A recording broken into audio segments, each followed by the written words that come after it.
Hello friends, വിജേഷാണ്. ഞാനൊരു ചെറിയൊരു കാര്യം പറയാൻ വേണ്ടിയിട്ടാണ് ഞാൻ ഈ വീഡിയോ ചെയ്യുന്നത്. ഞാൻ എൻ്റെ അടുത്തുണ്ടായ കമ്പ്യൂട്ടർ ഒന്ന് എക്സ്ചേഞ്ച് ചെയ്ത് പുതിയൊരു കമ്പ്യൂട്ടർ എടുത്തിരിക്കുകയാണ്.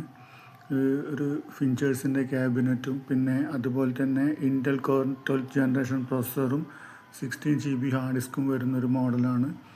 പിന്നെ ഏസറിൻ്റെ ഒരു 20 ഇഞ്ച് മോണിറ്ററും HP ഒരു സാധാ കീബോർഡാണ്. മൾട്ടി ഒന്നല്ല, സാധാ കീബോർഡാണ്. HP തന്നെ ഒരു നോർമൽ മൗസും.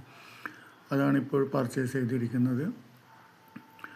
പഴയ കമ്പ്യൂട്ടർ പിന്നെ കാലപ്പഴക്കം വന്നതോടുകൂടി അത് എക്സ്ചേഞ്ച് ചെയ്യുകയായിരുന്നു. പിന്നെ UPS ഒന്നും ഞാൻ എക്സ്ട്രാ വാങ്ങിച്ചിട്ടുണ്ടായിരുന്നില്ല, കാരണം ഇവിടെ പവർ വേരിയേഷൻ കുറവാണ്. പിന്നെ അതുപോലെ തന്നെ പവർ കട്ടിനും സാധ്യത കുറവാണ്, കാരണം ഇൻവേർട്ടറും കാര്യങ്ങളൊക്കെ വീട്ടിൽ ഇൻസ്റ്റാൾ ചെയ്തുകൊണ്ട് തന്നെ പവർ കട്ടിന് സാധ്യത വളരെ കുറവാണ്.